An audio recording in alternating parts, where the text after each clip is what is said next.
Okay, I've had several requests on how to load a saw blade in a very basic saw frame.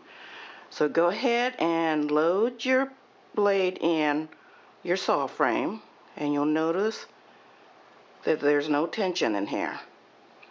What you do then is take the back of the frame, unloosen the wing nut, hold your saw frame in your hand, and press up against the back of the frame with your thumb until it's tight, and then tighten the screw. Test it, you'll hear pings, and that's how I tighten saw blades in a basic saw frame. Thank you.